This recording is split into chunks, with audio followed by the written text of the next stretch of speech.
ਅੰਮ੍ਰਿਤ ਛਾੜ ਬਿਖੈ ਬਿਖ ਖਾਈ,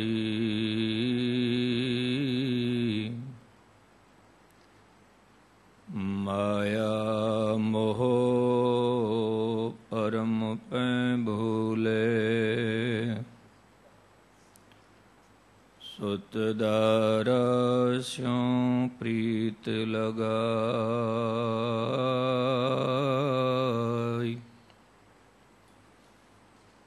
ਏਕ ਉਤਮ ਪੰਥ ਸੁਨਿਓ ਗੁਰ ਸੰਗਤ,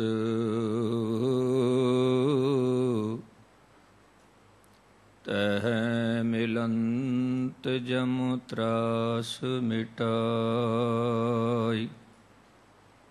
ਇਕ ਅਰਦਾਸ ਪਾਠ ਕੀਰਤ ਕੀ, ਗੁਰ ਰਾਮਦਾਸ ਰਾਖੋ ਸ਼ਰਣਾ।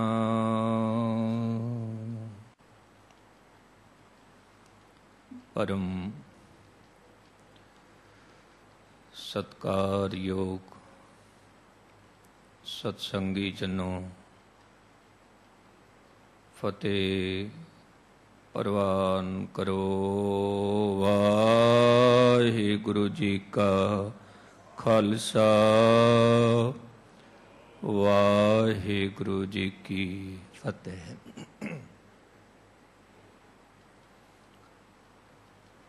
ਦੁਨੀਆ ਦੇ ਵਿੱਚ ਜਿਤਨੇ ਵੀ ਧਰਮ ਮੌਜੂਦ ਹਨ, ਤੇ ਹਰ ਇੱਕ ਧਰਮ ਦਾ ਆਪਣਾ ਕੋਈ ਚਿੰਨ੍ਹ ਮੌਜੂਦ ਹੈ। ਜੇ ਗਲ ਵਿੱਚ ਕ੍ਰੋਸ ਪਾਇਆ ਹੋਵੇ ਤਾਂ ਕਹਿ ਦਿੰਦੇ ਹਾਂ ਕਿ ਇਹ ਮਨੁੱਖ ਕ੍ਰਿਸਚਨ ਹੈ, ਗਲ ਵਿੱਚ ਕ੍ਰਾਸ ਪਾਇਆ ਹੈ। ਜੇਕਰ ਕਿਸੇ ਨੇ ਮੱਥੇ ਤੇ ਤਿਲਕ ਲਾਇਆ ਹੈ, ਗਲ ਵਿੱਚ ਜਨੇਊ ਹੈ ਤੇ ਚੋਟੀ ਹੈ, ਕਹਿ ਦਿੰਦੇ ਹਾਂ ਇਹ ਬ੍ਰਾਹਮਣ ਹੈ, ਇਹ ਪੰਡਿਤ ਹੈ, ਹਿੰਦੂ ਹੈ। ਜੇ ਕਿਧਰੇ ਸੁੰਨਤ ਹੋਵੇ ਤੇ ਉਸ ਕਿਸਮ ਦੀ ਪੋਸ਼ਾਕ ਹੋਵੇ ਤਾਂ ਕਹਿ ਦਿੰਦੇ ਹਾਂ ਇਹ ਇਸਲਾਮਿਕ ਧਰਮ ਨੂੰ ਮੰਨਦਾ ਹੈ। ਜੇਕਰ ਪੰਜ ਕਕਾਰਾਂ ਦਾ ਧਾਰਨੀ ਹੋਵੇ ਤਾਂ ਕਹਿ ਦਿੰਦੇ ਹਾਂ ਇਹ ਗੁਰੂ ਨਾਨਕ ਦਾ ਸਿੱਖ ਹੈ। ਤੇ ਇਸੇ ਤਰ੍ਹਾਂ ਵੱਖ-ਵੱਖ ਧਰਮ ਦੇ ਵੱਖ-ਵੱਖ ਧਾਰਮਿਕ ਚਿੰਨ੍ਹ ਮੌਜੂਦ ਹਨ। ਪਰ ਇਹ ਜਿਤਨੇ ਵੀ ਧਾਰਮਿਕ ਨਿਸ਼ਾਨ, ਧਾਰਮਿਕ ਚਿੰਨ੍ਹ, ਇਹ ਤਨ ਦੇ ਨਾਲ ਤਾਂ ਜੁੜੇ ਹਨ, ਪਰ ਮਨ ਦੇ ਨਾਲ ਵੀ ਜੁੜਨੇ ਚਾਹੀਦੇ ਹਨ, ਕਿਉਂਕਿ ਧਰਮ ਦੀ ਪੂਰੀ ਸਾਧਨਾ ਮਨ ਤੇ ਟਿਕੀ ਹੈ। ਮਨ ਤੇ ਹੁਣੇ ਹੀ ਭਾਈ ਸਾਹਿਬ ਜੀ ਦੀ ਮਿੱਠੀ ਆਵਾਜ਼ ਤੋਂ ਆਪ ਜੀ ਨੇ ਹੁਕਮਨਾਮਾ ਸੁਣਿਆ। ਕਿਆ ਪੜ੍ਹੀਐ ਕਿਆ ਗੁਣੀਐ, ਕਿਆ ਵੇਦ ਪੁਰਾਨਾ ਸੁਣੀਐ। ਇਹ ਕਬੀਰ ਸਾਹਿਬ ਦੇ ਬੋਲ ਹਨ। ਕੀ ਹੋਇਆ ਜੇ ਪੜ੍ਹ ਲਿਆ, ਕੀ ਹੋਇਆ ਜੇ ਗੁਣ ਲਿਆ, ਕੀ ਹੋਇਆ ਜੇ ਸੁਣ ਲਿਆ। ਜੇਕਰ ਤੇਰਾ ਪੜ੍ਹਨਾ, ਤੇਰਾ ਸੁਣਨਾ, ਤੇਰਾ ਗੁਣਨਾ ਜੇ ਮਾਨਸਿਕ ਮੰਡਲ ਤੱਕ ਨਹੀਂ ਪਹੁੰਚਿਆ, ਜੇ ਸਹਿਜ ਦੀ ਅਵਸਥਾ ਉਤਪੰਨ ਨਹੀਂ ਹੋਈ, ਤੇ ਇਹ ਸਰੀਰਿਕ ਤਲ ਤੇ ਤੇਰਾ ਪੜ੍ਹਨਾ, ਗੁਣਨਾ ਤੇ ਸੁਣਨਾ ਇਹ ਮਾਨਸਿਕ ਮੰਡਲ ਤੱਕ ਨਹੀਂ ਪਹੁੰਚ ਪਾਇਆ। ਤਾਂ ਇਸ ਕਰਕੇ ਇਹ ਜਿਤਨੇ ਵੀ ਧਾਰਮਿਕ ਚਿੰਨ੍ਹ ਹਨ, ਇਹ ਸਰੀਰ ਦੇ ਨਾਲ ਵੀ ਜੁੜੇ ਹਨ ਤੇ ਮਨ ਦੇ ਨਾਲ ਵੀ ਜੁੜੇ ਹਨ। ਮੈਂ ਅਰਜ਼ ਕਰਾਂ ਕਿ ਗੁਰੂ ਨਾਨਕ ਸਾਹਿਬ ਨੇ ਜਿਹੜੇ 5 ਕਕਾਰ ਦਿੱਤੇ ਨੇ, ਭਾਵ 10ਵੇਂ ਗੁਰੂ ਨਾਨਕ ਨੇ, ਤੇ ਇਹ ਸਰੀਰ ਦੇ ਨਾਲ ਵੀ ਜੁੜੇ ਨੇ ਤੇ ਮਨ ਦੇ ਨਾਲ ਵੀ ਜੁੜੇ ਨੇ। ਸਰੀਰ ਨੂੰ ਵੀ ਬਹੁਤ ਕੁਝ ਦਿੰਦੇ ਨੇ ਤੇ ਮਨ ਨੂੰ ਵੀ ਬਹੁਤ ਕੁਝ ਦਿੰਦੇ ਨੇ, ਬਹੁਤ ਕੁਝ। ਜਿਵੇਂ ਕੇਸ ਹਨ, ਅਕਸਰ ਕਿਹਾ ਜਾਂਦਾ ਹੈ ਕਿ ਜੋ ਬੰਦਗੀ ਅਸੀਂ ਕਰਦੇ ਹਾਂ, ਉਸ ਬੰਦਗੀ ਦਾ ਜੋ ਸਟੋਰ ਹੈ, ਜਿੱਥੇ ਬੰਦਗੀ ਇਕੱਠੀ ਹੁੰਦੀ ਹੈ ਦਸਮ ਦੁਆਰ ਤੇ, ਉਹਨਾਂ ਦੀ ਸਾਂਭ ਕੇਸ ਕਰਦੇ ਹਨ। ਕੇਸ ਉਹਨਾਂ ਦੀ ਸਾਂਭ ਕਰਦੇ ਨੇ ਤੇ ਦੂਜੀ ਤਰਫ ਕੇਸ ਇੱਕ ਬਹੁਤ ਵੱਡਾ ਕੰਮ ਕਰਦੇ ਨੇ। ਵਿਗਿਆਨ ਵੀ ਇਸ ਗੱਲ ਨੂੰ ਮੰਨਦਾ ਹੈ ਕਿ ਪਰਮਾਤਮਾ ਦੀ ਜਿਹੜੀ ਪਾਵਨ ਜੋਤ ਹੈ, ਸ਼ਕਤੀ ਹੈ, ਉਸ ਨੂੰ ਇਹ ਕੇਸ ਕਬੂਲ ਕਰਦੇ ਨੇ, ਖਿੱਚਦੇ ਨੇ। ਜੋ ਕੜੇ ਦਾ ਆਕਾਰ ਹੈ ਗੋਲ, ਜਿਸ ਦਾ ਆਦ ਔਰ ਅੰਤ ਪਤਾ ਨਹੀਂ, ਪਰਮਾਤਮਾ ਵੀ ਆਦ ਔਰ ਅੰਤ ਤੋਂ ਪਰਾਂ ਹੈ, ਪਰਾਂ ਹੈ। ਗਲ ਵਿੱਚ ਜੋ ਕਿਰਪਾਨ ਪਾਈ ਹੈ ਗਰੀਬਾਂ ਦੀ, ਮਜ਼ਲੂਮਾਂ ਦੀ ਸੇਵਾ ਲਈ, ਤੇ ਇਹ ਜੋ ਗਾਤਰਾ ਹੈ ਇਹ ਮਨੁੱਖ ਨੂੰ ਸੰਬੋਧਨ ਕਰ ਰਿਹਾ ਹੈ ਕਿ ਕਾਮ, ਕ੍ਰੋਧ, ਲੋਭ, ਮੋਹ, ਹੰਕਾਰ ਤੋਂ ਬਚ ਕੇ ਰਹਿਣਾ ਹੈ। ਔਰ ਜਿਹੜਾ ਕਛੇਰਾ ਹੈ ਇਹ ਵੀ ਜਤ ਤੇ ਸਤ ਦੀ ਨਿਸ਼ਾਨੀ ਹੈ। ਮੈਂ ਅਰਜ਼ ਕਰਾਂਗਾ ਕਿਉਂਕਿ ਆਸਾ ਕੀ ਵਾਰ 2 ਤਰੀਕ ਤੱਕ ਸੰਪੂਰਨ ਹੋ ਜਾਵੇਗੀ। ਬਾਕੀ ਦੇ ਜਿਹੜੇ 4 ਦਿਨ ਬਚਣਗੇ, ਇਜਾਜ਼ਤ ਲੈ ਕੇ ਕੋਸ਼ਿਸ਼ ਕਰਾਂਗੇ 5 ਵਿਕਾਰ ਜਿਹੜੇ ਨੇ ਉਹ ਕਿਸ ਤਰ੍ਹਾਂ ਪਨਪਦੇ ਨੇ ਤੇ ਉਹ ਕਿਸ ਤਰ੍ਹਾਂ ਦੂਰ ਹੋਣਗੇ। ਧੰਨ ਗੁਰੂ ਗ੍ਰੰਥ ਸਾਹਿਬ ਦੇ ਬੋਲ, ਉਹਨਾਂ ਤੇ ਵੀ ਆਪਾਂ ਵਿਚਾਰ ਕਰਾਂਗੇ। ਤਾਂ ਮੈਂ ਅਰਜ਼ ਕਰ ਰਿਹਾ ਸੀ, ਜਿਹੜਾ ਧਾਰਮਿਕ ਚਿੰਨ੍ਹ ਨਾ ਮਨ ਨੂੰ ਕੁਝ ਦਿੰਦਾ ਹੋਵੇ, ਨਾ ਤਨ ਨੂੰ ਕੁਝ ਦਿੰਦਾ ਹੋਵੇ, ਤਾਂ ਐਸਾ ਧਾਰਮਿਕ ਚਿੰਨ੍ਹ ਕਹਿੰਦੇ ਨੇ ਪ੍ਰਤੀਕ ਦੇ ਰੂਪ ਵਿੱਚ ਰਹਿ ਜਾਂਦਾ ਹੈ, ਪੱਲੇ ਕੁਝ ਨਹੀਂ ਪੈਂਦਾ, ਕੁਝ ਵੀ ਨਹੀਂ। ਜਦੋਂ ਧੰਨ ਗੁਰੂ ਨਾਨਕ ਸਾਹਿਬ ਜੀ ਨੂੰ ਜਨੇਊ ਪਾਉਣ ਲੱਗੇ 9 ਸਾਲ ਦੀ ਉਮਰ ਵਿੱਚ, ਕਿਉਂਕਿ ਆਪ ਜੀ ਦਾ ਆਗਮਨ ਪ੍ਰਕਾਸ਼ ਬੇਦੀ ਕੁਲ ਵਿੱਚ ਹੋਇਆ। ਹੁਣ ਇਹ ਬੇਦੀ ਕੁਲ ਤੇ ਸੋਢੀ ਕੁਲ ਮੈਂ ਥੋੜਾ ਜਿਹਾ ਚਾਨਣਾ ਪਾ ਦੇਵਾਂ। ਕਹਿੰਦੇ ਨੇ ਜਿਹੜੇ ਵੇਦ ਪੜ੍ਹਦੇ ਨੇ, ਵੇਦ ਪੜਾਉਂਦੇ ਨੇ, ਕਹਿੰਦੇ ਨੇ ਉਸ ਨੂੰ ਬੇਦੀ ਕਿਹਾ ਜਾਂਦਾ ਹੈ। ਵੇਦ ਭਾਵ ਧਾਰਮਿਕ ਗ੍ਰੰਥ, ਵੇਦ ਭਾਵ ਗਿਆਨ ਚਰਚਾ। ਪੁਰਾਤਨ ਸਮੇਂ ਵਿੱਚ ਜਿਹੜਾ ਮਨੁੱਖ 4 ਵੇਦ ਕੰਠਸ ਯਾਦ ਕਰ ਲੈਂਦਾ ਸੀ, ਉਹ ਆਪਣੇ ਨਾਮ ਦੇ ਪਿੱਛੇ ਲਗਾ ਦਿੰਦਾ ਸੀ ਚਤੁਰਵੇਦੀ। ਜਿਸ ਨੂੰ 3 ਵੇਦ ਕੰਠਸ ਹੋ ਗਏ, ਉਹ ਨਾਮ ਦੇ ਪਿੱਛੇ ਲਗਾਉਂਦਾ ਸੀ ਤ੍ਰਿਵੇਦੀ। ਜਿਸ ਨੇ 2 ਵੇਦ ਕੰਠਸ ਕਰ ਲਏ, ਉਹ ਨਾਮ ਦੇ ਪਿੱਛੇ ਲਗਾਉਂਦਾ ਸੀ द्विवेदी।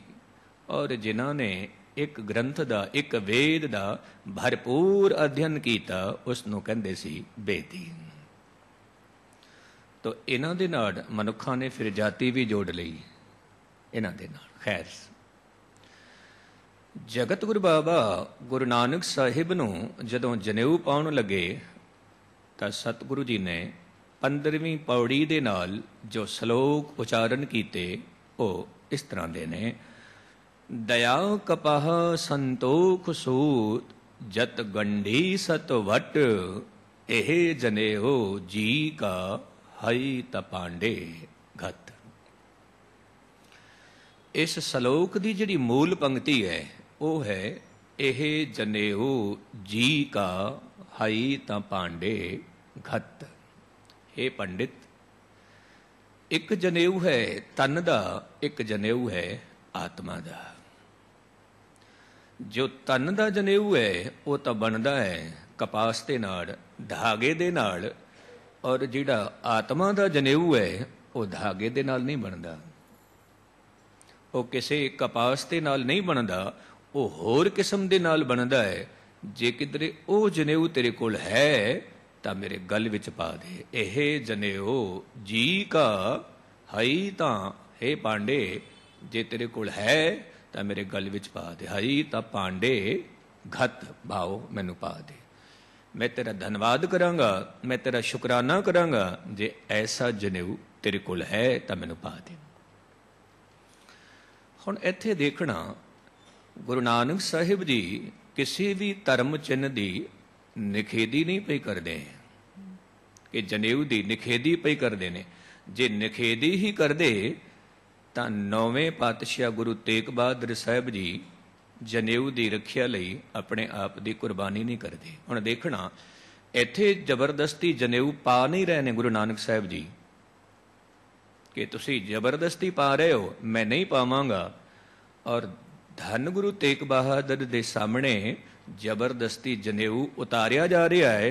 गुरु तेग बहादुर जी कहते हैं मैं अपनी शहादत दे देवांगा पर जबरदस्ती जनेऊ नहीं उतारन देंगा। ये कितनी वड्डी रहमत है, कितनी वड्डी।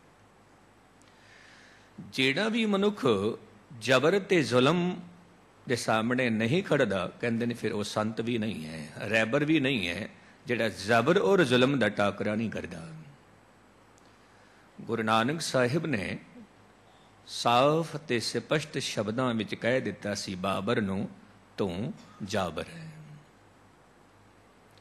नहीं तो कौन कह सकता है इन्ने खुले शब्दों में एक फकीर रहबर पुरुष ते दूजी तरफ इस्लामिक सल्तनत का मालिक है, सुल्तान है, सम्राट है। पर इत्थे जगत गुरु बाबा कुछ कहना चाहते ने। की कहना चाहते ने? दया कपाह संतोख सूत। दया रूपी कपा होवे, संतोख रूपी सूत होवे और उस धागे नूं जत रूपी वट होवे, सत रूपी वट होवे। इस तरह का धागा बनिया होवे। दया कपा संतोख सूत जत गंढी सत वट। जत दियां गंढां होण ते सत दी वट होवे भाव उच्चा आचरण। इस जनेऊ नूं पाउण दे नाल जे मेरे विच दया पैदा हो जावे, संतोख पैदा हो जावे, जत कायम हो जावे, सत कायम हो जावे तो फिर मैनू जरूर पा, जरूर पा। और मैं आप जी नूं अर्ज करा साहिबे कमाल ने जदों पंज प्यारे चुने ते नाम कितने कमाल दे, उन्हां दी तरतीब भी कितनी कमाल दी। सब तो प्रथम भाई साहब भाई दया सिंह जी कि ऐसा पंथ मैं साजण वास्ते जा रहा जिस पंथ विच भरपूर दया होवेगी। हुण दया तो किसका जन्म होंदा है? धर्म का जन्म होंदा है। जगत गुरु बाबा गुरु नानक साहिब जी फरमाउंदे ने धौल धर्म दया का पूत। जो धर्म है ये दया का पुत्र है, दया तो पैदा होया है। तो जिथे दया का आगमन होया उत्थे भाई साहब भाई धर्म सिंह भी आउंदे ने दूजे नंबर ते। जिथे दया है, जिथे धर्म है, उत्थे फिर किसका जन्म होंदा है? कहंदे ने उत्थे जन्म होंदा है हिम्मत दा, ताकत दा। क्योंकि दयावान पुरुष धार्मिक भी होवेगा और धार्मिक मनुख ताकतवर भी होवेगा, हिम्मतवान भी होवेगा। और जिथे दया भी है, धर्म भी है, हिम्मत भी है, उत्थे फिर मनुख दे जीवन विच निश्चा पक्का हुंदा है। वो है मोहकम भाव, निश्चा हट। और जिथे चारों ताकतां कट्ठियां हो जावन उत्थे फिर पंजवां साहिब। दया भी है, धर्म भी है, हिम्मत भी है, मौकम निश्चा भी है और साहिब भी है। भाव मेरा खालसा ऐसा होवेगा जिहदे कोल भरपूर दया होवेगी, भरपूर धर्म होवेगा, भरपूर हिम्मत होवेगी, भरपूर निश्चा होवेगा, भरपूर साहिब दी इबादत होवेगी।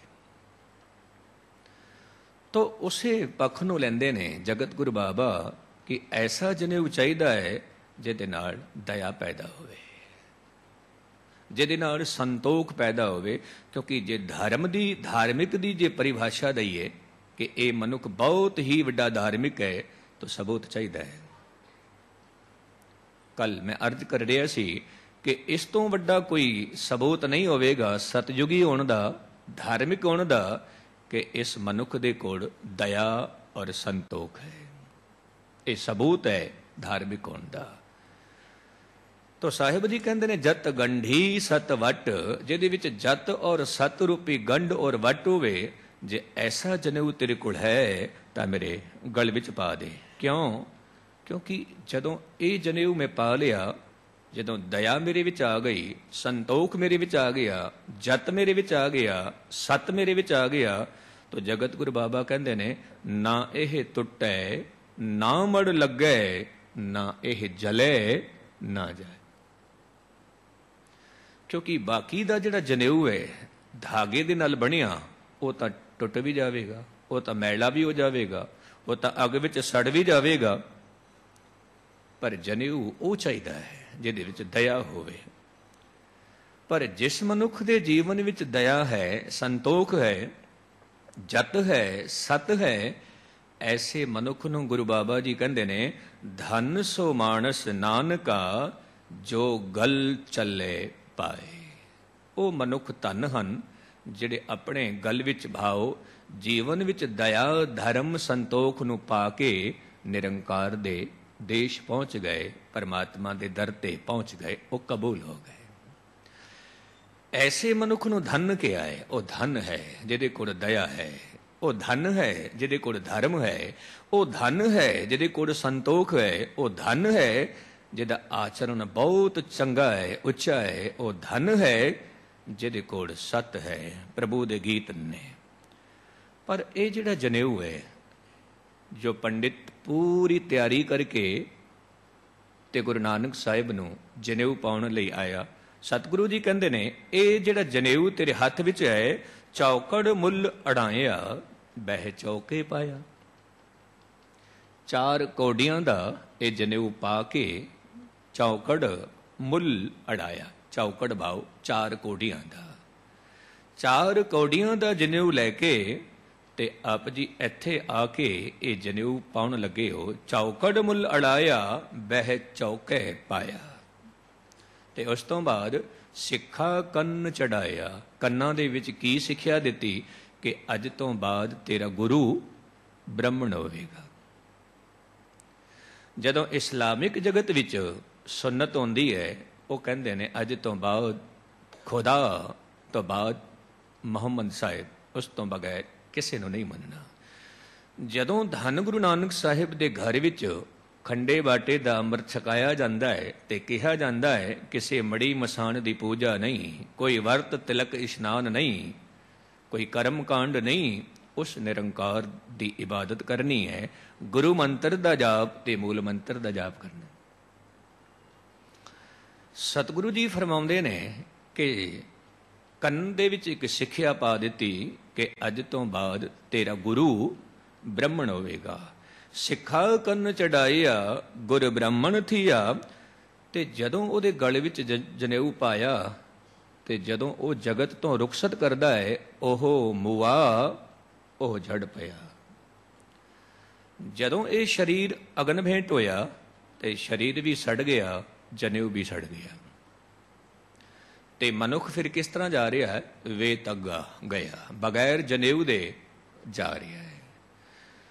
ਜੇ ਕਿਧਰੇ ਉਹਦੇ ਜੀਵਨ ਵਿੱਚ ਦਇਆ, ਧਰਮ, ਸੰਤੋਖ, ਜਤ ਔਰ ਸਤ ਹੁੰਦਾ ਤੇ ਇਹ ਰੂਹ ਬਹੁਤ ਹੀ ਬਲਵਾਨ ਤੇ ਧਨਵਾਨ ਤੇ ਗੁਣਵਾਨ ਬਣ ਕੇ ਜਾਂਦੀ ਹੈ।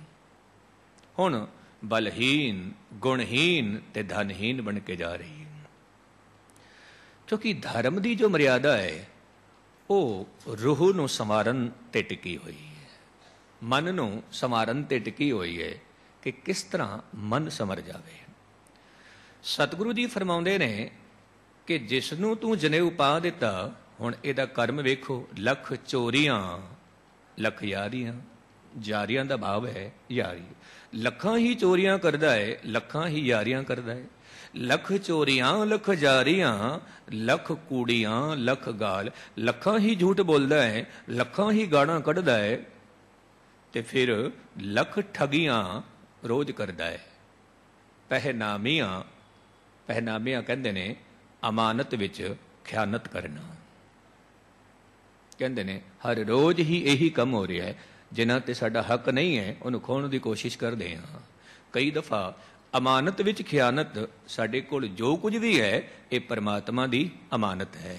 ਅਮਾਨਤ एक छोटा जिहा उदाहरण देवां, गल स्पष्ट हो जावे। साडे कोल जो धीआं पुत्रां दी दात है, धन दौलत महल माड़ियां रुतबा, ये अमानत है प्रभु दी।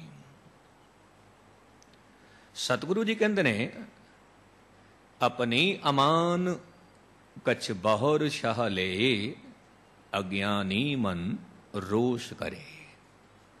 तो इसका भाव साडे कोल अमानत है, धीआं पुत्रां दी दात, दौलत दी दात, ये अमानत है।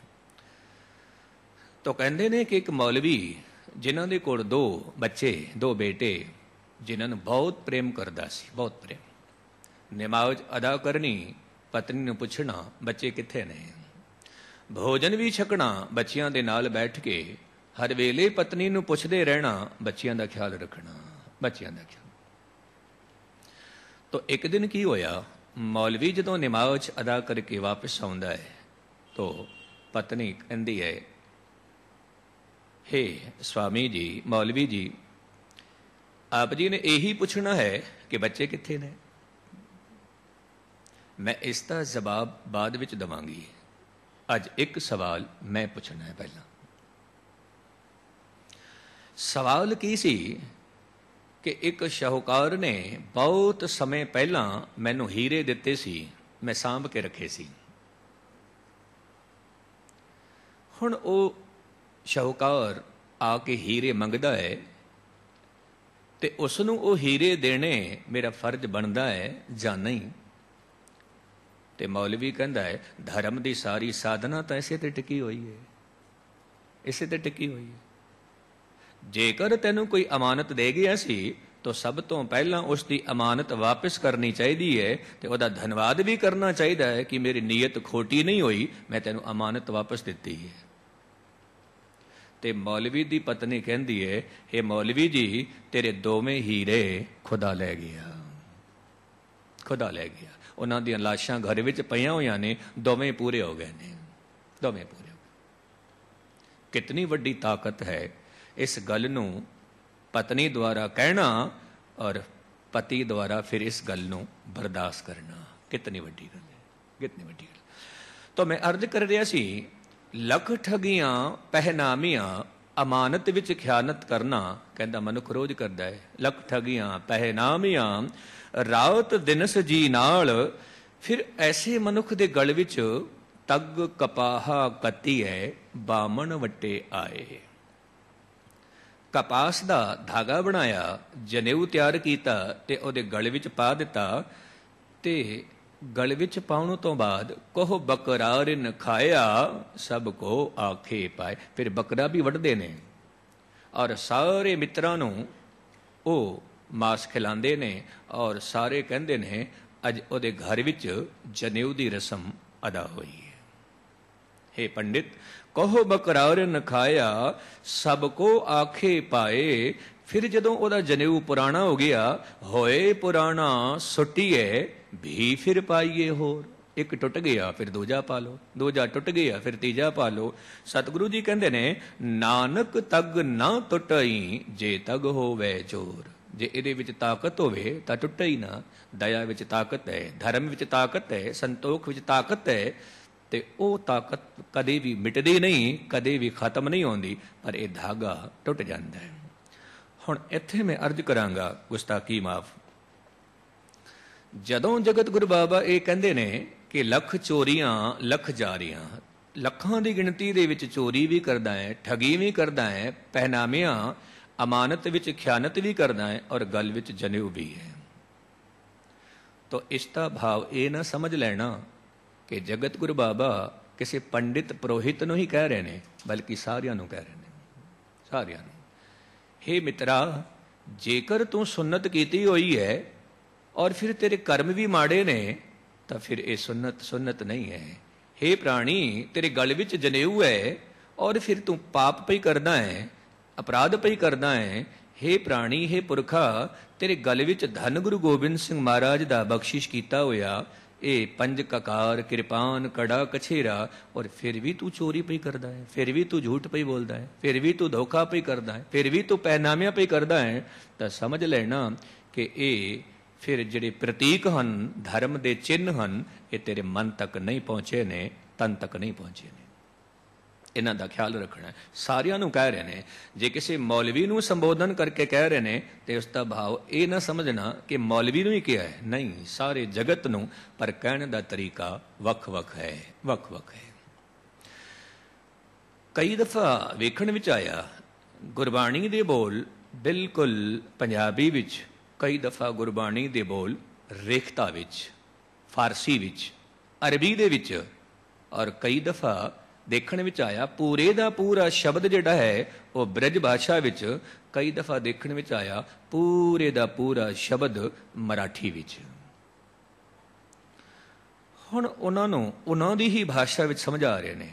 हुण रेखता विच जो समझा रहे ने गुरु जी, कहते हैं यक अर्श गुफ्तम पेश तो दर गोस कुन करतार, हक्का कबीर करीम तू बैब परवदगार, दुनिया मुका में फानी तहकीक दिलदानी, ममसर मुई इजराइल गिरफते दिल हेच न दानी। ये विच फारसी ते हिंदी का सुमेल है, इस करके ये रेखता बन गया कि गल ठीक ठीक समझ आ जाए। जे गल ही समझ नहीं आई तो फिर वो गल मनुख के अंतेकरण तक नहीं पहुँचेगी, जहन तक नहीं पहुँचेगी। तो सतगुरु जी कहते ने, तो एक कम कर, असली जनेऊ दी परिभाषा मैं तेनू देना। जगत गुरु बाबा कहते ने ये जनेऊ देख। तो पातशाह जी कहते ने नाए मनी है पत उपजय, तू परमात्मा का नाम मन ले, कबूल कर ले। जे परमात्मा का नाम कबूल कर लिया तो फिर तेरी पत इज्जत इत्थे भी ते दरगाह विच भी होवेगी, जेकर तू नाम नू मन लवेगा। जप बाणी विच आप जी रोज पढ़दे हो, एक पौड़ी आउंदी है मन्ने दी, बाकियां 3 पौड़ियां मन्ने दी। तो मन्ने दा भाव जिसने कबूल कर लिया, मन्ने तो मुराद जिसने गल सुन लई, मन लई, तो यात्रा शुरू कर दी ते पहुंच गया, उसनों कहते ने मन्ने। और दूजा जिहड़ा शब्द है मन्ना है भाव, जेड़ा भी कोई मन लेगा और चल पेगा उसनों भी बहुत कुछ प्राप्त होगा। तो साहिब जी कहते ने नाए मनीए पत उपजै, साला ही सच सूत। परमात्मा की सिफतो सलाह ये सच्चा जनेऊ है, परमात्मा की भगती ये सच्चा जनेऊ है। दरगह अंदर पाई है तग न टूटस पूत। पूत कहते ने बहुत ही पवित्र, बहुत ही निर्मल। परमात्मा की जो बंदगी है ये निर्मल जनेऊ है, ये पाल है, ये दरगाह तक कबूल होवेगा, दरगाह तक। हुण एक सलोक पंडित नूं संबोधन करके कहते ने, हे पांडे तू एक गल दस, जेड़ा जनेऊ तू इसनूं पा रहा है ठीक है, पर तेरा जो जीवन है वो किस तरह का है, कि तू पाया है जनेऊ? कहने लगे हाँ मैं भी पाया, क्योंकि खंडे बाटे दा अमृत वो छका सकता है जिसने खुद ने छकिया हो। पर इत्थे सतगुरु जी बहुत गहरे तल ते समझा रहे हैं, हे पंडित, हे पांडे, कि तू जनेऊ पाया है? कहने लगे हाँ पाया है। सतगुरु जी कहते हैं कित्थे पाया है? तग न इंद्री तग न नारी, भल कै थुक पवै नित दाड़ी। तेरियां जो ज्ञानेंद्रियां ने कि उन्हां दे जनेऊ पाया, कि उन्हां ते रोक है, कि उन्हां ते कंट्रोल है तेरा? फिर नारी दा भाव कई विद्वान नाड़ियां भी करते ने कि तेरी नाड़ियां दे विच भी जनेऊ है, और कुछ विद्वान कहते ने कि जदों असीं इस्त्री नूं अर्धांगनी कहते हैं तो कि इस्त्री नूं जनेऊ क्यों नहीं पाते? जब वो भी अर्धांगनी है तो उसनों क्यों नहीं पाते? और कबीर साहिब ने तो इस्लामिक जगत नूं ये भी कह दिता, जे एक पुरुष की सुन्नत करते हो वो इस्लाम धर्म विच कबूल हो जाता है, तो फिर इस्त्री की सुन्नत क्यों नहीं होती? फिर वो तो अर्धांगनी किस तरह हुई? फिर वो इस्लाम धर्म के विच किस तरह कबूल होगी? कहने लगे नहीं, इस तरह की खेड नहीं है, सारी दी सारी खेड निबड़ती है बंदगी ते इबादत ते। तो हे पंडित, हे पांडे, किथे जनेऊ? तू हर रोज़ विकार भी करदा है और तैनूं थुक्कां भी पैंदियां ने, तेरी बदनामी भी होंदी है। जदों भी किसी की बदनामी होंदी है तो असीं कह दिंदे हां उस मनुख की दाड़ी ते तां थुक्कां पै रहियां ने, माड़ा काम कर लिया, गलत काम कर लिया। तो सतगुरु जी फरमाउंदे ने, तग न इंद्री तग न नारी, भल कै थुक पवै नित दाड़ी। तग न पैरी तग न हथी, तग न जहेवा तग न अखी। तेरे पैरां विच रोक कित्थे? तेरे पैर तां अपनी मन मर्जी दे नाल कुसंगत वल जा रहे ने। तेरियां अखां तां विकार ही देख रही ने, तेरी रसना तां विकार ही बोल रही है, तेरे कन्न तां विकार ही सुन रहे ने। उदों गल ठीक होंदी जे किधरे तेरियां अखां भी सच नूं देखदियां, तेरे कन्न भी सच नूं सुनदे, तेरी रसना भी सच बोलदी, तेरे हथ और पैर भी सच नूं कबूलदे। धन गुरु गोबिंद सिंह महाराज दा अनन सेवक भाई साहब भाई नंद लाल जी मनुख नूं कहंदे ने कि वाकई ही तेरे कोल अखां हन। गजल जिंदगी नामा कि वाकई ही तेरे कोल मस्तिष्क है, मत्था है, कि वाकई तेरे कोल हथ पैर हन। हुण मनुख तां सोचेगा भाई साहब जी की कह रहे ने कि वाकई ही तेरे कोल अखां हन। अखां तां हर एक दे कोल ने, जेवा हर एक दे कोल है, हथ सारियां दे कोल ने, पैर भी सारियां दे कोल ने। पर भाई साहब जी की कहना चाहते ने? कहंदे ने जेकर वाकई ही तेरे कोल मत्था है तां सबूत दे, जे तेरे कोल अखां हन तां सबूत दे, जे तेरे कोल हथ पैर हन तां सबूत दे। फिर आप जी लिखते ने, मैं दसना हाँ सबूत किस तरह देवेगा। जे तेरे कोल मत्था है तां झुका कलगीधर पातशाह दे चरणां विच, जे तेरे कोल हथ हन तां फिर तू दरबार विच आके सेवा कर। आप जी झूठे पांडे भी मांजदे सी भाई नंद लाल जी। जेकर तेरे कोल पैर हन तां तू चल के गुरु की संगत विच आ, ना के मंदे अस्थानां ते जाना है। ये सबूत दे, ये सबूत दे।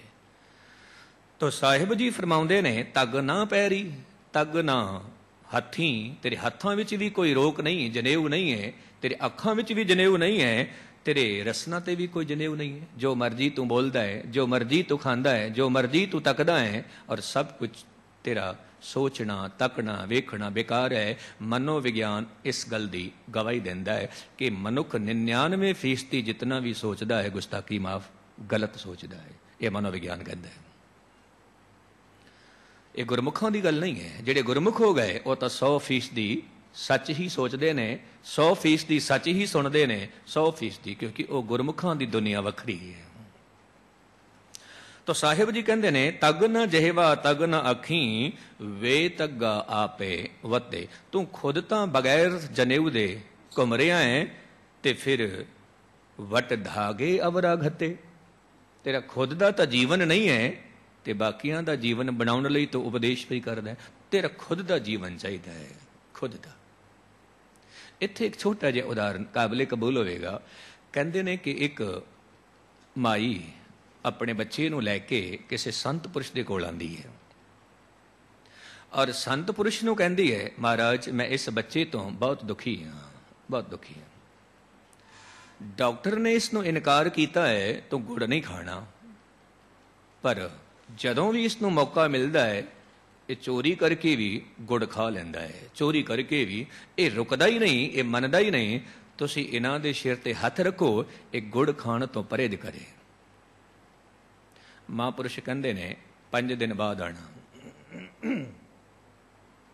5 दिन बाद जदों 5वें दिन वो माई आउंदी है बच्चे नूं लैके, ते संत फकीर उहदे सिर ते हथ रख के कहंदा है, बच्चे अज तो बाद गुड़ नहीं खाना, बस जाओ।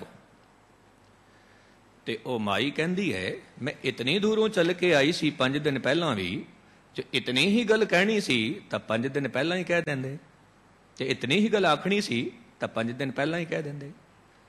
ते ओ संत महापुरुष कहंदा है, मैं किस तरह कह देंदा, क्योंकि 5 दिन पहला तो मैं भी गुड़ खांदा सी, मैं किस तरह कह देवां। पहला मैं खुद गुड़ खाना बंद कीता, तां करके हुण इसनूं मैं कह रहा। गल इतनी है। ਸਤਿਗੁਰੂ ਜੀ ਗੁਰੂ ਨਾਨਕ ਪਾਤਸ਼ਾਹ ਜੀ ਪੰਡਿਤ ਨੂੰ ਕਹਿੰਦੇ ਨੇ, ਤੇਰਾ ਆਪਣਾ ਜੀਵਨ ਆਪਣੇ ਕਾਬੂ ਵਿੱਚ ਨਹੀਂ ਹੈ, ਬੇਕਾਬੂ ਹੈ, ਤੇ ਦੂਜੇ ਦਾ ਜੀਵਨ ਤੂੰ ਕਾਬੂ ਵਿੱਚ ਕਰਨ ਦੀ ਕੋਸ਼ਿਸ਼ ਕਰ ਰਿਹਾ ਹੈ। ਵਟ ਧਾਗੇ ਅਵਰਾ ਘਤੇ, ਉਸ ਤੋਂ ਬਾਅਦ ਲੈ ਭਾੜ ਕਰੇ ਵਿਆਹ। ਤੂੰ ਪੈਸੇ ਲੈ ਕੇ ਵਿਆਹ ਕਰਾਂਦਾ ਹੈ। ਇੱਥੇ ਮੈਂ ਜ਼ਰੂਰ ਅਰਜ਼ ਕਰਾਂਗਾ, ਜੋ ਮੇਰੇ ਨਾਲ ਗੱਲ ਬੀਤੀ ਮੈਂ ਉਹ ਅਰਜ਼ ਕਰ ਰਿਹਾ। ਧੰਨ ਗੁਰੂ ਅਮਰਦਾਸ ਪਾਤਸ਼ਾਹ ਦੀ ਪਾਵਨ ਬਾਣੀ ਵਿੱਚ ਇੱਕ ਪੰਕਤੀ ਆਉਂਦੀ ਹੈ ਕਿ ਹੇ ਪੰਡਿਤ, ਜੋ ਪੁੱਤਰੀ ਜਜਮਾਨ ਦੀ ਹੈ, ਸਾ ਪੁੱਤਰੀ ਜਜਮਾਨ ਕੀ ਸਾ ਤੇਰੀ। ਤੇਰੀ ਬੇਟੀ ਵਿੱਚ ਔਰ ਉਸ ਦੀ ਬੇਟੀ ਵਿੱਚ ਕੀ ਫਰਕ ਹੈ? ਤੂੰ ਪੈਸੇ ਜੋ ਮੰਗਦਾ ਹੈ, ਤੂੰ ਉਸ ਦੀ ਬੇਟੀ ਦੇ ਪੈਸੇ ਨਹੀਂ ਮੰਗ ਰਿਹਾ, ਤੂੰ ਆਪਣੀ ਹੀ ਬੇਟੀ ਦੇ ਪੈਸੇ ਮੰਗ ਰਿਹਾ ਹੈ। ਔਰ ਇਸ ਧਾਨ ਨੂੰ ਖਾਣ ਦੇ ਨਾਲ ਤੇਰਾ ਜਨਮ ਤਬਾਹ ਹੋ ਜਾਵੇ। ਤਾਂ ਆਪ ਜੀ ਯਕੀਨ ਮੰਨੋਗੇ, ਕਿਉਂਕਿ ਜਦੋਂ ਗੁਰੂ ਨਾਨਕ ਸਾਹਿਬ ਨੇ ਕੁਝ ਸਮੇਂ ਪਹਿਲਾਂ ਸੇਵਾ ਬਖਸ਼ੀ ਕੀਰਤਨ ਦੀ ਤੇ ਆਨੰਦ ਕਾਰਜ ਕਰਾਉਣੇ, ਤਾਂ ਫਿਰ ਮੈਂ ਉਹਨਾਂ ਨੂੰ ਅਰਜ਼ ਕੀਤੀ ਕਿ ਆਨੰਦ ਕਾਰਜ ਦੇ ਪੈਸੇ ਨਹੀਂ ਮੰਗਣੇ, ਨਹੀਂ ਮੰਗਣੇ। ਕਹਿਣ ਲੱਗੇ, ਗਿਆਨੀ ਜੀ ਐਸਾ ਕਿਉਂ? ਮੇਰੀ ਆਪਣੀ ਮਨ ਦੀ ਇੱਛਾ ਹੈ, ਕਿਉਂਕਿ ਗੁਰੂ ਸਾਹਿਬ ਦੇ ਬੋਲ ਨੇ। ਗੁਰੂ ਸਾਹਿਬ ਨੇ ਕਹਿ ਦਿੱਤਾ, ਮੰਗ ਕੇ ਲੈਣਾ, ਬੇਟੀ ਦਾ ਵਿਆਹ ਹੋਵੇ ਮੰਗ ਕੇ ਲੈਣਾ, ਉਸ ਬੇਟੀ ਵਿੱਚ ਔਰ ਤੇਰੀ ਬੇਟੀ ਵਿੱਚ ਕੀ ਫਰਕ ਹੈ? ਕੀ ਫਰਕ ਹੈ? ਕਹਿਣ ਲੱਗੇ, ਫਿਰ ਜੇਕਰ ਅਸੀਂ ਆਪਣੀ ਮਰਜ਼ੀ ਦੇ ਨਾਲ ਦੇ ਦਈਏ ਤਾਂ ਫਿਰ ਉਹ ਤੁਹਾਡਾ ਆਪਣਾ ਧਰਮ ਹੈ, ਉਹ ਆਪਣਾ ਕਰਮ ਹੈ, ਪਰ ਮੰਗਣਾ ਗੁਨਾਹ ਹੈ, ਮੰਗਣਾ ਗੁਨਾਹ। ਸਤਿਗੁਰੂ ਜੀ ਇੱਥੇ ਕਹਿ ਰਹੇ ਨੇ ਕਿ ਲੈ ਭਾੜ ਕਰੇ ਵਿਆਹ, ਤੂੰ ਭਾੜਾ ਲੈ ਕੇ ਵਿਆਹ ਕਰਾਂਦਾ ਹੈ, ਕੱਢ ਕਾਗਲ ਦੱਸੇ ਰਾਹ। ਜੋਤਿਸ਼ੀ ਵਿਦਿਆ ਪੜ੍ਹ ਕੇ ਤੂੰ ਲੋਕਾਂ ਨੂੰ ਰਾਹ ਵਿਖਾ ਰਿਹਾ, ਪਰ ਤੈਨੂੰ ਖੁਦ ਨੂੰ ਖਬਰ ਨਹੀਂ। ਅਕਸਰ ਐਸਾ ਹੁੰਦਾ ਹੈ, ਲੋਕ ਜਾਂਦੇ ਨੇ ਜੋਤਿਸ਼ੀ ਦੇ ਕੋਲ, ਪੁੱਛਦੇ ਨੇ ਕਿ ਮੇਰਾ ਫਿਊਚਰ ਦੱਸੋ, ਆਉਣ ਵਾਲਾ ਸਮਾਂ ਕੈਸਾ ਹੋਵੇਗਾ। ਔਰ ਬਹੁਤ ਲੋਕ ਐਸੇ ਨੇ ਜੋ ਉਹਨਾਂ ਦੇ ਕੋਲ ਜਾਂਦੇ ਨੇ, ਭੀੜ ਲੱਗੀ ਹੁੰਦੀ ਹੈ। ਪਰ ਇੱਥੇ ਮੈਂ ਅਰਜ਼ ਜ਼ਰੂਰ ਕਰਾਂਗਾ ਕਿ ਗੁਰੂ ਨਾਨਕ ਸਾਹਿਬ ਦੇ ਘਰ ਵਿੱਚ ਇਸ ਧਰਮ, ਮੈਂ ਧਰਮ ਨਹੀਂ ਕਹਾਂਗਾ, ਇਸ ਗ੍ਰੰਥ ਦੀ ਨਿਖੇਧੀ ਕੀਤੀ ਹੈ, ਜੋਤਿਸ਼ੀ ਦੀ। ਕਿਉਂ? ਕਿਉਂਕਿ ਜੋਤਿਸ਼ ਵਿਦਿਆ ਭਵਿੱਖ ਦੇ ਬਾਰੇ ਕੁਝ ਦੱਸਦਾ ਹੈ। ਕਹਿੰਦੇ ਨੇ ਭਵਿੱਖ ਦੇ ਬਾਰੇ ਤਾਂ ਉਹ ਕਰਤਾਰ ਖੁਦ ਜਾਣਦਾ ਹੈ, ਬਾਕੀ ਕੋਈ ਨਹੀਂ ਜਾਣਦਾ, ਕੋਈ ਨਹੀਂ ਜਾਣਦਾ। ਤੇ ਪੁੱਛਣਾ ਵੀ ਗੁਨਾਹ ਹੈ। ਇਸ ਕਰਕੇ ਗੁਰੂ ਨਾਨਕ ਸਾਹਿਬ ਦੇ ਘਰ ਵਿੱਚ ਇਹ ਹਦਾਇਤ ਹੈ ਕਿ ਭਵਿੱਖ ਦੇ ਬਾਰੇ ਕਿਸੇ ਨੂੰ ਪੁੱਛਣਾ, ਜੋਤਿਸ਼ੀ ਨੂੰ, ਇਹ ਗੁਰਸਿੱਖ ਦਾ ਫਰਜ਼ ਨਹੀਂ ਹੈ। ਔਰ ਇੱਕ ਮੈਂ ਉਦਾਹਰਨ ਦੇਣਾ। ਇੱਕ ਜੋਤਿਸ਼ੀ ਜਿਸ ਦੇ ਕੋਲ ਇਤਨੀ ਤਾਲੀਮ ਸੀ, ਇਤਨੀ ਵਿਦਿਆ ਸੀ ਕਿ ਜਦੋਂ ਵੀ ਉਹ ਤੁਰਦਾ ਸੀ ਤੇ ਤਾਰਿਆਂ ਦੇ ਹਿਸਾਬ ਦੇ ਨਾਲ ਤੁਰਦਾ ਸੀ। ਇਹ ਤਾਰਾ ਕੀ ਬੋਲ ਰਿਹਾ ਹੈ, ਇਹ ਨਛੱਤਰ ਕੀ ਕਹਿ ਰਿਹਾ ਹੈ, ਉਸ ਦੇ ਮੁਤਾਬਿਕ ਉਸ ਦੀ ਜਾਣਕਾਰੀ ਉਹਦੇ ਕੋਲ ਸੀ। ਔਰ ਇਹ ਜੋ ਵਾਰ ਬਣਾਏ ਗਏ ਨੇ, ਇਹ ਇਸੇ ਕਰਕੇ ਬਣਾਏ ਗਏ ਨੇ ਕਿ ਅੱਜ ਸ਼ਨੀ ਗ੍ਰਹਿ ਜੋ ਹੈ ਉਹ ਸਿੱਧਾ ਧਰਤੀ ਤੇ ਪੈ ਰਿਹਾ ਹੈ, ਇਸ ਕਰਕੇ ਵਾਰ ਰੱਖ ਦਿੱਤਾ ਅੱਜ ਸ਼ਨੀਵਾਰ ਹੈ। ਅੱਜ ਮੰਗਲ ਗ੍ਰਹਿ ਸਿੱਧਾ ਪੈ ਰਿਹਾ ਹੈ, ਵਾਰ ਰੱਖ ਦਿੱਤਾ ਅੱਜ ਮੰਗਲ ਗ੍ਰਹਿ ਹੈ, ਅੱਜ ਬ੍ਰਹਸਪਤੀ ਹੈ। ਇਹ ਸਾਰੇ ਦੇ ਸਾਰੇ ਨਾਮ ਗ੍ਰਹਿ, ਨਛੱਤਰ, ਇਹਨਾਂ ਦੇ ਨਾਮ ਨੇ। ਤੋ ਜਿਹੜਾ ਜਿਹੜਾ ਨਛੱਤਰ, ਜਿਹੜਾ ਜਿਹੜਾ ਗ੍ਰਹਿ ਧਰਤੀ ਤੇ ਸਿੱਧਾ ਪੈ ਰਿਹਾ ਹੈ, ਉਸ ਦਿਨ ਦਾ ਨਾਮ ਉਹੀ ਰੱਖ ਦਿੱਤਾ। ਤੇ ਉਹ ਜੋਤਿਸ਼ੀ ਤਾਰੇ, ਨਛੱਤਰ, ਗ੍ਰਹਿ, ਉਹਨਾਂ ਨੂੰ ਦੇਖ ਕੇ ਤੁਰਦਾ ਸੀ। ਤੇ ਤੁਰਦਿਆਂ ਤੁਰਦਿਆਂ ਇੱਕ ਦਿਨ ਖੂਹ ਵਿੱਚ ਡਿੱਗ ਪਿਆ, ਕਿਉਂਕਿ ਨਿਗਾਹ ਤਾਂ ਉੱਪਰ ਸੀ, ਥੱਲੇ ਖੂਹ ਸੀ, ਡਿੱਗ ਪਿਆ। ਤੇ ਉੱਥੇ ਇੱਕ ਬਜ਼ੁਰਗ ਮਾਈ ਬੈਠੀ ਸੀ, ਉਸਨੇ ਦੇਖ ਲਿਆ ਤੇ ਉਸਦੇ ਕੋਲ ਰੱਸੀ ਸੀ, ਰੱਸੀ ਲਮਕਾਉਂਦੀ ਹੈ ਔਰ ਕਹਿੰਦੀ ਹੈ, ਭਾਈ ਬਾਹਰ ਨਿਕਲ ਆ। ਜਦੋਂ ਉਹ ਜੋਤਸ਼ੀ ਬਾਹਰ ਆਉਂਦਾ ਹੈ ਤੇ ਉਸ ਮਾਈ ਨੂੰ ਕਹਿੰਦਾ, ਹੇ ਮਾਈ, ਸ਼ਾਇਦ ਤੂੰ ਮੈਨੂੰ ਨਹੀਂ ਜਾਣਦੀ, ਮੈਂ ਇਸ ਸ਼ਹਿਰ ਦਾ ਮੰਨਿਆ ਪ੍ਰਮੰਨਿਆ ਜੋਤਿਸ਼ੀ ਹਾਂ। ਜੇ ਕਿਧਰੇ ਕਦੇ ਕੁਝ ਪੁੱਛਣਾ ਹੋਵੇ ਤਾਂ ਆਪ ਜੀ ਨੇ ਬੇਫਿਕਰ ਹੋ ਕੇ ਪੁੱਛ ਲੈਣਾ, ਕੋਈ ਫੀਸ ਨਹੀਂ। ਆਪਣੇ ਭਵਿੱਖ ਦੇ ਬਾਰੇ ਕੁਝ ਪੁੱਛਣਾ ਹੋਵੇ, ਕਦੇ ਵੀ ਆ ਸਕਦੇ ਹੋ। ਮਾਈ ਕਹਿੰਦੀ ਹੈ, ਮੈਂ ਕਦੇ ਵੀ ਨਹੀਂ ਆਵਾਂਗੀ। ਮੈਂ ਕਿਉਂ ਆਵਾਂਗੀ? ਮੈਂ ਕੀ ਪੁੱਛਣਾ ਹੈ? ਜੇ ਤੈਨੂੰ ਕੁਝ ਖਬਰ ਹੀ ਹੁੰਦੀ ਤਾਂ ਤੂੰ ਖੁਦ ਖੂਹ ਵਿੱਚ ਨਾ ਡਿੱਗਦਾ। जे तैनू खबर ही आउंदी तां तू खुद भी बच जांदा। गल बिल्कुल ठीक है। जेकर कुछ कहना है, जो कहना सो प्रभु जी पास, गुरु नू आके कहो, धन गुरु ग्रंथ साहब के चरणों में अर्ज करो। और बाकायदा जो आप जी की वेदना है, आप जी की जो अरदास है, जदों भी हुक्मनामा होंदा है, आप जी के सवाल का जवाब हुक्मनामा देगा। आप जी के सवालों के जवाब गुरु का कीर्तन देगा। आप जी के सवालों का जवाब गुरु की कथा देगी। कथा सुनो, कीर्तन सुनो। कई दफा जो असी गुरु अस्थान ते जाते हाँ, धारणा बनाई हुई है कि मेरा काम होवेगा कि नहीं होवेगा, उस तरह का शब्द चल रहा होंदा है, कीर्तन चल रहा होंदा है, वो जवाब है। तो साहिब जी कहते ने, लिभाड़ करे विआह कड कागल दसे राह, सुन वेखो लोका यह विडाण। हैरान कुन गल देखो, जेड़ा खुद नहीं जानता वो दूजियां नूं समझा रहा है। ये कितनी वड्डी गल, जो खुद नहीं जानता वो दूजियां नूं समझा रहा है। कुछ ऐसे हालात भी बने अपनी जिंदगी में कि जो कुछ हम नहीं समझे उसे दूसरों को समझाना पड़ा, जो हम खुद नहीं समझे। लिभाड़ करे विआह कड कागल दसे राह, सुन वेखो लोका एह विडाण। मन अंधा नाउ सुजान।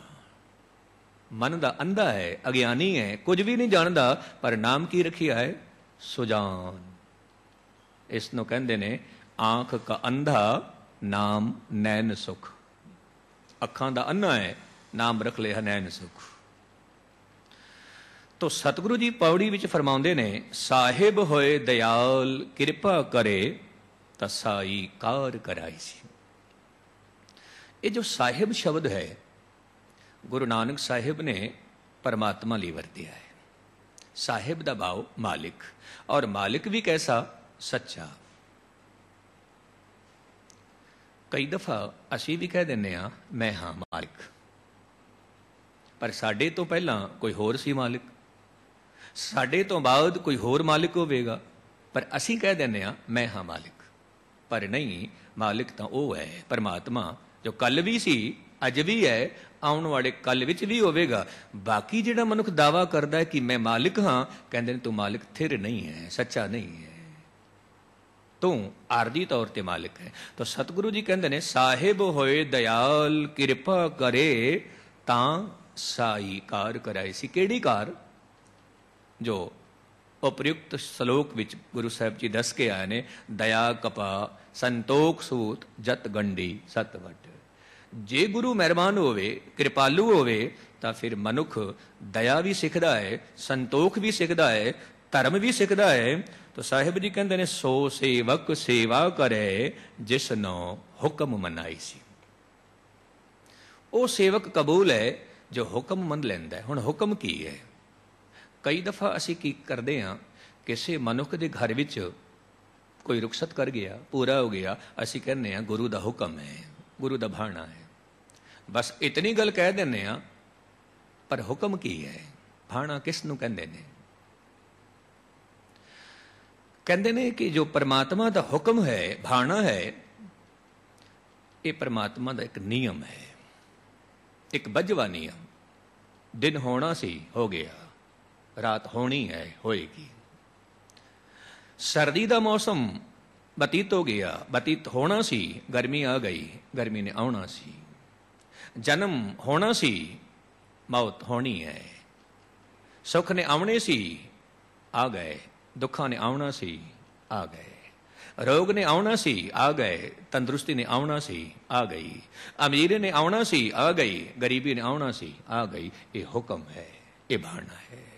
सतगुरु जी कहते ने, हुक्म मनिए होवे परवान तां खसमै का महल पाई सी। तो उसते हुक्म नू कबूल कर ले। हुक्म तो चलता रहेगा, पर कबूल करन दी गल है। कई दफा की होंदा है, मनुख कह दिंदा मैं प्रभु दे हुक्म नू नहीं मनदा, ना मन। कहते ने दिन ने होना है, जेकर तू हुक्म नहीं मनेगा तो दिन ते कोई फर्क नहीं पेगा, रात ते कोई फर्क नहीं पेगा, सर्दी ते कोई फर्क नहीं पेगा। तू ना मन सर्दी नू, पर सर्दी ते कोई फर्क नहीं पेगा। मछली कहती है मैं सागर नू नहीं मनदी, ਸਿਆਣੇ ਕਹਿੰਦੇ ਨੇ, ਹੇ ਮਛਲੀ ਤੂੰ ਸਾਗਰ ਨੂੰ ਨਾ ਮੰਨ, ਸਾਗਰ ਤੇ ਕੀ ਫਰਕ ਪਏਗਾ, ਨਾ ਮੰਨ ਭਾਵੇਂ, ਪਰ ਹਾਂ ਜੇ ਮੰਨ ਲੈਗੀ ਤਾਂ ਤੈਨੂੰ ਸਕੂਨ ਮਿਲੇਗਾ, ਜੇ ਨਹੀਂ ਮੰਨੇਗੀ ਤਾਂ ਫਿਰ ਤਰਕ ਤੇ ਵਿਤਰਕ ਦੀ ਦੁਨੀਆ ਵਿੱਚ ਤੂੰ ਚੱਲ ਪਵੇਂਗੀ। ਇਸ ਕਰਕੇ ਠੀਕ ਹੋਵੇਗਾ ਤੂੰ ਮੰਨ ਲੈ, ਜੀਵਨ ਵਿੱਚ ਸਕੂਨ ਪ੍ਰਾਪਤ ਹੋਵੇ। ਸਤਿਗੁਰੂ ਜੀ ਕਹਿੰਦੇ ਨੇ, ਹੁਕਮ ਮੰਨੀਐ ਹੋਵੇ ਪ੍ਰਵਾਨ, ਤਾਂ ਖਸਮੈ ਕਾ ਮਹਿਲ ਪਾਈ ਸੀ, ਖਸਮੈ ਭਾਵੇ ਸੋ ਕਰੇ, ਮਨ ਚਿੰਦਿਆ ਸੋ ਫਲ ਪਾਈ ਸੀ। ਜੋ ਪ੍ਰਮਾਤਮਾ ਜੋ ਕੁਝ ਵੀ ਕਰਦਾ ਹੈ ਉਸ ਨੂੰ ਤੂੰ ਕਬੂਲ ਕਰ ਲੈ, ਔਰ ਖਿੜੇ ਮੱਥੇ ਕਬੂਲ ਕਰ ਲੈ। ਖਿੜੇ ਮੱਥੇ ਅਕਸਰ ਅਸੀਂ ਕੀ ਕਰਦੇ ਹਾਂ, ਖਿੜੇ ਮੱਥੇ ਕਬੂਲ ਨਹੀਂ ਕਰਦੇ, ਨਹੀਂ ਕਰਦੇ। ਜੇ ਜਿੱਤ ਹੋ ਗਈ ਖਿੜੇ ਮੱਥੇ ਕਬੂਲ ਕਰਦੇ ਹਾਂ। ਕਦੇ ਕਿਸੇ ਨੇ ਹਾਰ ਖਿੜੇ ਮੱਥੇ ਕਬੂਲ ਕੀਤੀ ਹੈ? ਗੁਸਤਾਖੀ ਮਾਫ। ਜਨਮ ਹੋਇਆ ਖਿੜੇ ਮੱਥੇ ਕਬੂਲ ਕੀਤਾ, ਮਰਨ ਹੋਇਆ ਕਿਸੇ ਨੇ ਖਿੜੇ ਮੱਥੇ ਕਬੂਲ ਕੀਤਾ? ਨਹੀਂ ਕੀਤਾ, ਨਹੀਂ ਕੀਤਾ। ਸਤਿਗੁਰੂ ਜੀ ਕਹਿੰਦੇ ਨੇ, ਤੂੰ ਗੁਰੂ ਦਾ ਹੁਕਮ ਖਿੜੇ ਮੱਥੇ ਪ੍ਰਵਾਨ ਕਰ, ਫਿਰ ਕੀ ਹੋਵੇਗਾ, ਤਾਂ ਦਰਗਹਿ ਪੈਂਦਾ ਜਾਈ ਸੀ। ਕੱਲ ਦੀ ਜੋ ਪੌੜੀ ਸੀ ਉਹਦੇ ਵਿੱਚ ਸਤਿਗੁਰੂ ਨੇ ਬਚਨ ਕੀਤਾ, ਨੰਗਾ ਦੋਜਕ ਚਾਲਿਆ ਤਾਂ ਦਿਸੇ ਖਰਾ ਡਰਾਵਣਾ, ਤੇ ਅੱਜ ਦੀ ਪੰਕਤੀ ਵਿੱਚ ਕਹਿੰਦੇ ਨੇ, ਤਾਂ ਦਰਗਹਿ ਪੈਂਦਾ ਜਾਈ ਸੀ। ਕੱਲ ਦੀ ਪੰਕਤੀ ਦਾ ਭਾਵ ਸੀ ਕਿ ਤੇਰੇ ਮਾੜੇ ਕਰਮ ਉਹ ਤੈਨੂੰ ਨਗਨ ਕਰ ਦੇਣਗੇ, ਤੂੰ ਆਪਣੇ ਕਰਮਾਂ ਨੂੰ ਢੱਕ ਨਹੀਂ ਸਕੇਗਾ। ਤੇ ਅੱਜ ਦੀ ਪੌੜੀ ਵਿੱਚ ਸਤਿਗੁਰੂ ਜੀ ਕਹਿੰਦੇ ਨੇ ਕਿ ਜੇਕਰ ਤੂੰ ਗੁਰੂ ਦੇ ਹੁਕਮ ਨੂੰ ਕਬੂਲ ਕਰ ਲਵੇਂਗਾ, ਪ੍ਰਵਾਨ ਕਰ ਲਵੇਂਗਾ, ਤਾਂ ਦਰਗਹਿ ਪੈਂਦਾ ਜਾਈ ਸੀ। ਬੜੇ ਇੱਜ਼ਤ ਦੇ ਨਾਲ, ਬੜੇ ਸਤਿਕਾਰ ਦੇ ਨਾਲ ਤੂੰ ਪਰਮਾਤਮਾ ਦੇ ਦਰ ਤੇ ਪਹੁੰਚ ਜਾਵੇਂਗਾ, ਤੂੰ ਕਬੂਲ ਹੋ ਜਾਵੇਂਗਾ। ਔਰ ਕਬੂਲ ਹੋਣ ਦਾ ਭਾਵ ਕੀ ਹੈ? ਮੈਂ ਅਖੀਰ ਵਿੱਚ ਦੋ ਗੱਲਾਂ ਕਹਿ ਕੇ ਸਮਾਪਤੀ ਕਰਨਾ। ਕਬੂਲ ਹੋਣ ਦਾ ਭਾਵ ਇਹ ਹੈ ਕਿ ਮਨੁੱਖ ਜਨਮ ਔਰ ਮਰਨ ਤੋਂ ਰਹਿਤ ਹੋ ਗਿਆ। ਹੁਣ ਜਦੋਂ ਤੱਕ ਮਨੁੱਖ ਕਬੂਲ ਨਹੀਂ ਹੁੰਦਾ, ਉਦੋਂ ਤੱਕ ਆਣਾ ਤੇ ਜਾਣਾ ਬਣਿਆ ਹੀ ਰਹਿੰਦਾ ਹੈ।